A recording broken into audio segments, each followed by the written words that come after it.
Federal College of Education. You are welcome, sir. Thank you very much, the moderator. I still also have with me Dr. Gabriel ONIFADE, former chief librarian in Lagos, and now with retired as chief librarian with the Federal College of Education, Abeokuta. Thank you very much. You are welcome, sir. We've been discussing about how system has been failing us. If systems have been failing us, we as individuals should not fail ourselves. How do you advise individual workers to plan for retirement? Thank you, the moderator. I think it's a great challenge. And the challenge is that of survival for the individual prospective retiree.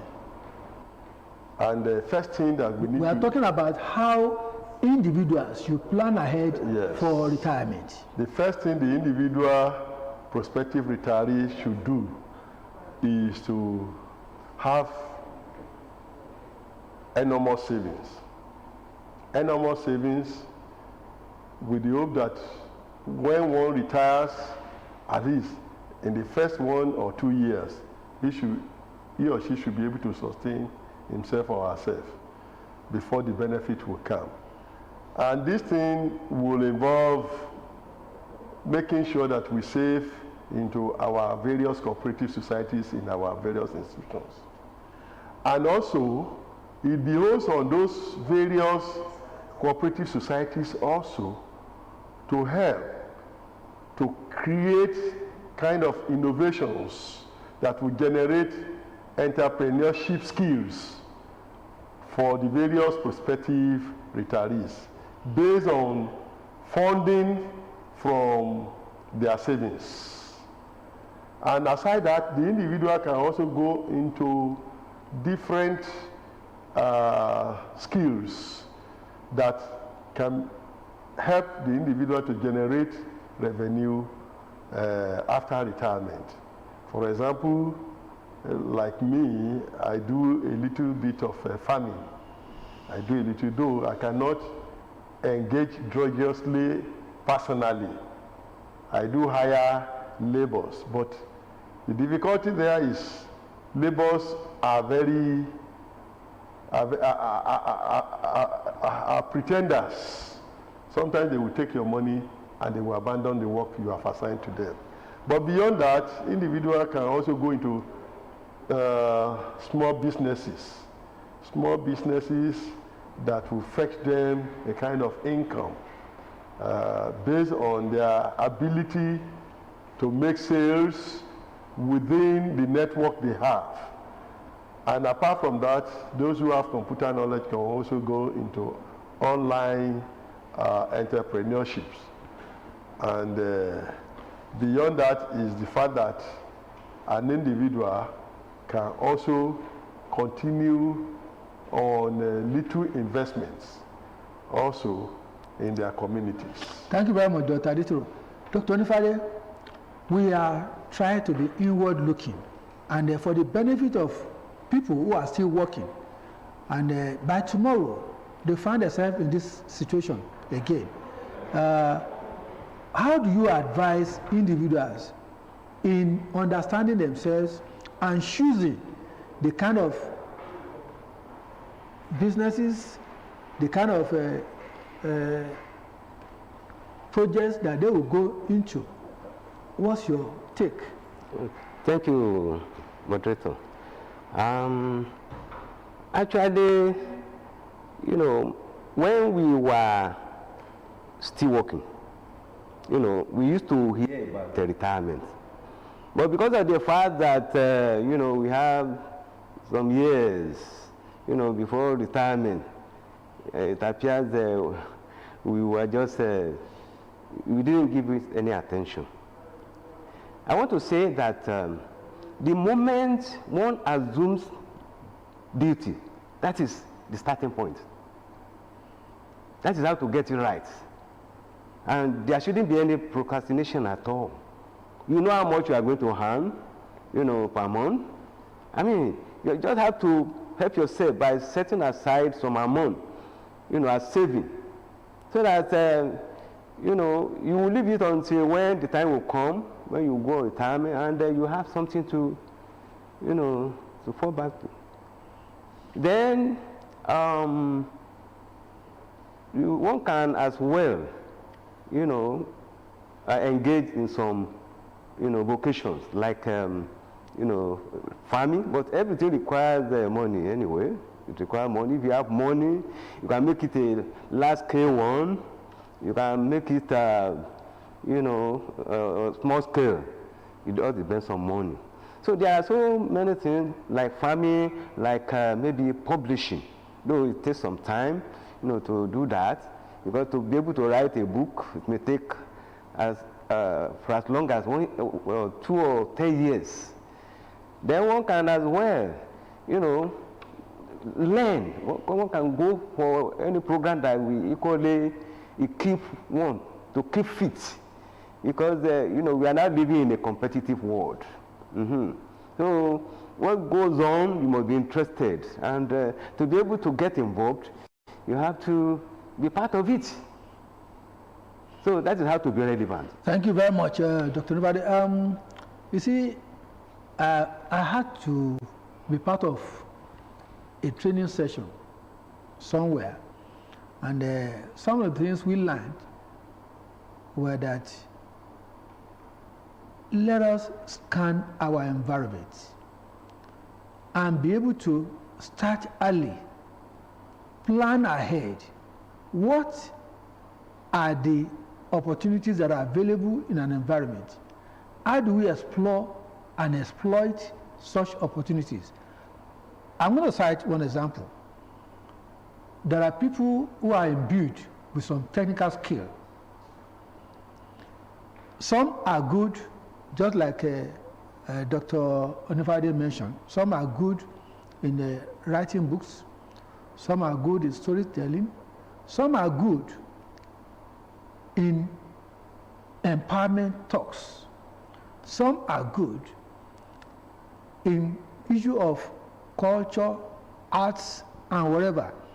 And we have a lot of things wasting away, which we are not observing. Waste to wealth are also there. So how do you now begin to, because these issues are what is fundamental. They are fundamental to the growth of an individual.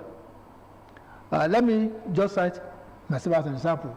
I knew that I'm into public relations, and I had to begin to plan ahead, start something, and it has grown to this level.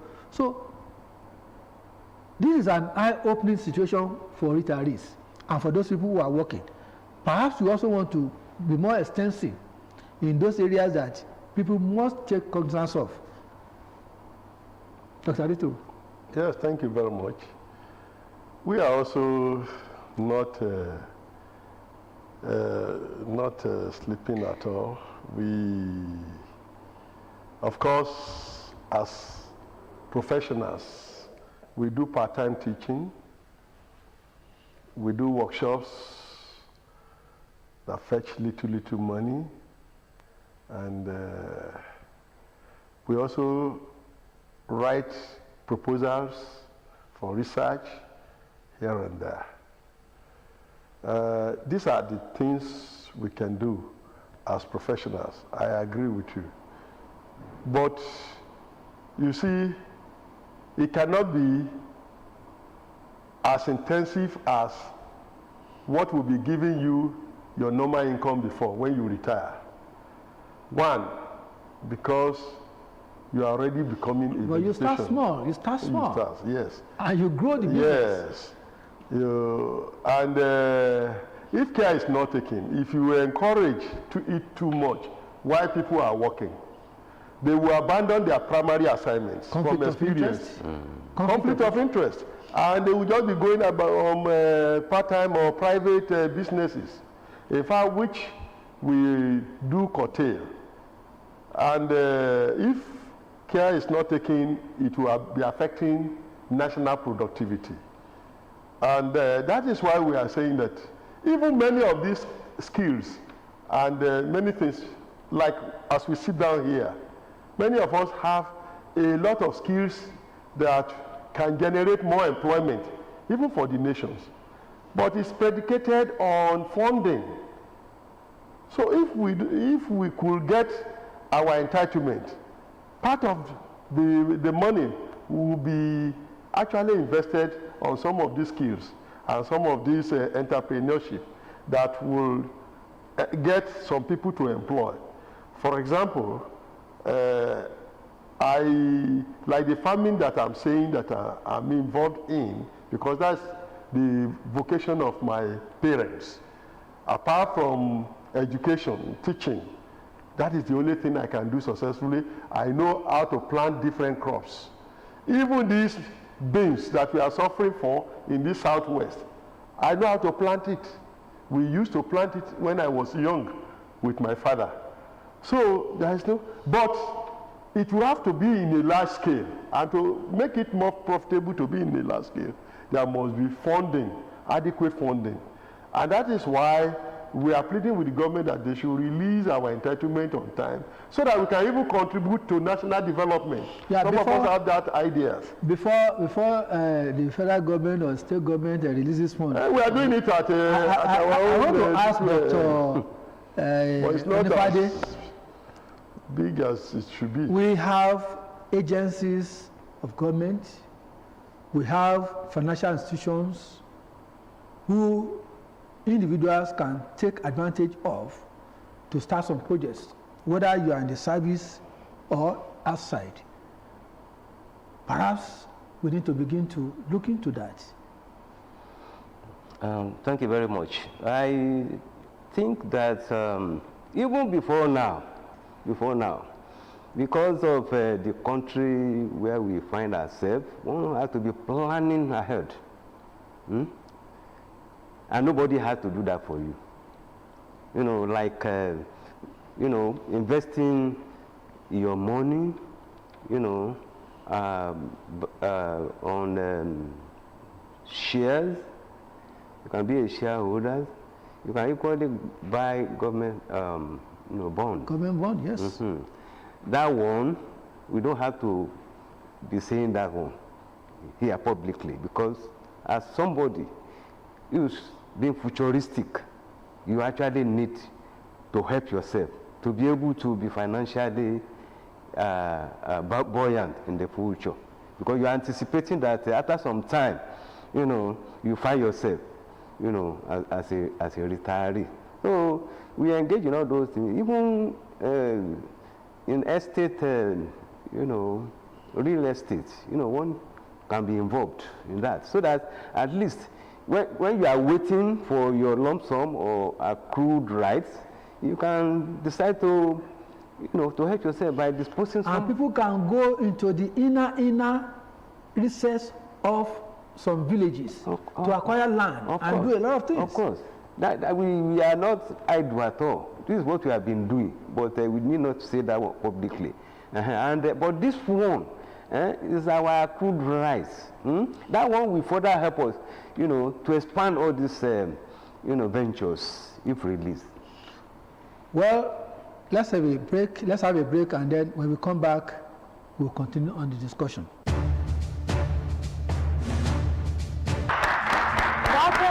Engineering and You quiz competition. Engineering and You takes a new twist with quiz competition this season. Get ready for the ultimate battle of wits. B, oxygen. C, methane. D. As Halhuda Model College takes on Alaba Lawson Royal College in engineering and STEM-focused quiz. Catch all the fun on OGTV as contestants from this school's battle for the ultimate prize. Tune in this Friday, 11th October at 5:30 p.m. to be part of the action. You can also watch us live on all social media platforms. Engineering and You, building a better future for Nigeria. The program is sponsored by Prince Engineer Yemisi Shilo, FNSE, and powered by Nigerian Society of Engineers, Abeokuta branch.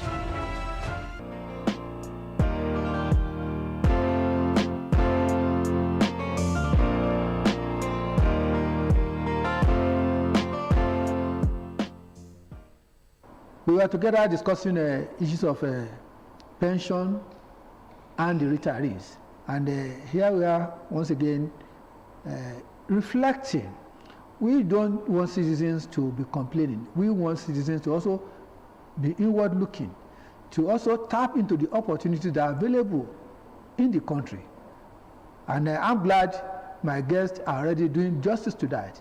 So for the civil servants that are already working, Dr. ADETORO, what will you say that they need to do to also engage their family members so that they can be more involved in a profitable venture that will generate them adequate income when retirement comes? Honestly, the delay in the payment of pension and accrued rights is a pointer that if individual has to look inward seriously, to the extent that there must be a family business or a family entrepreneurship that can sustain the family without getting money from the government.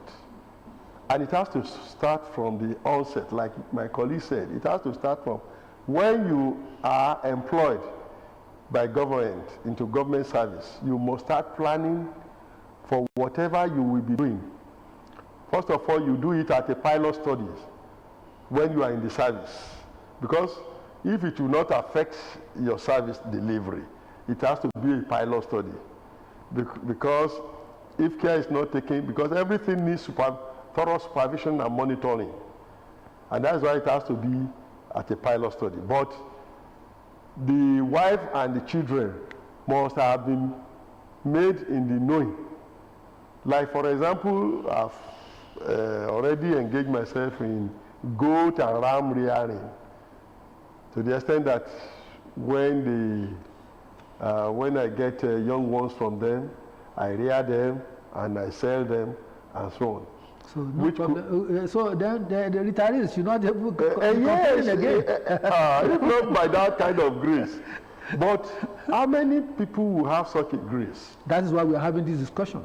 And that is why it's a pointer to everybody that you have to start something, a family business, whether in agriculture, whether in vocation, whether in consultancy, and what have you. For example, there are a lot of supplementary products in the market that are online marketing, which you can key in, which will even be fetching you little interest as you are marketing them. A lot of them are available. So it's a pointer to the fact that everybody must be prepared, just like the Scout motto. Dr. ONIFADE, perhaps you want to look into the area of women and how they can contribute to the well-being of future retirees. I think when we are talking about retirement, it's a family affair. It is a family affair. Why did I say that? Because, we just have to help each other so that one will not become a burden, to his or our partner. So it's a joint, responsibility, that is pulling our resources together and having in mind, what to do so that at least as we focus, the time when we are going to retire, we are equally planning towards it, so that when we now eventually retire, we shall have something, to be doing. And for those people that are still in active service, I want to advise that they continue to save aggressively, aggressive saving. Then they should equally make their money to work for them.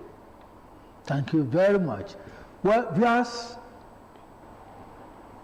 you've been listening, and my guests have been giving us insights into how we can have a sustainable living after retirement or even prior to retirement. Of course, you have taken some hints, and I believe that you can grow yourself, you can grow your family, and when you do that, you are growing the nation. Thank you so much for your attention. Dr. ADETORO, your last bite on this issue. Well, my parting shot is that everybody should be well prepared for retirement, because life at retirement is like beginning again, and you must prepare for the challenges ahead. One, prepare to make sure that you sustain your health so that you can live longer. Two, that you plan to actually have enough savings that will sustain you before your entitlement will come from the government. And three, so that you will be able to also sustain your family by having a happy and healthy and a happy home. To the young ones and government? On the part of the government, I think, you know, if issues are coming up, you know, towards, you know, transforming a particular organization, I think they should listen. Because, you know, if people are actually making noise, it means that, you know, there are loopholes. So let them just do something about what people are saying. Let them be heard and possibly, you know, review if it is possible. To the youth of our nation? Then to the youth of our nation, I want to advise them that they should not joke with their future. Their future starts from now, not tomorrow. And any mistake made by not actually giving adequate attention to their future, we, you know, spare room for them. Youths, take advantage of your future. Remember, this is the time to plan your life. While working, plan for retirement. Engage in meaningful businesses. Engage in some technical skills. Engage in some other things that can prosper the family. It is on that note that I want to thank Dr. RASHEED ADETORO for all your contributions. It's been wonderful being with you. It is a pleasure for being here. Dr. GABRIEL ONIFADE, nice having you here. Thank you very much. Your words of wisdom are impactful, and we believe when we call on you again, you'll be here. Thank you very much. Thank you for being there. Join us next week for a different topic altogether. Until that time, I say bye.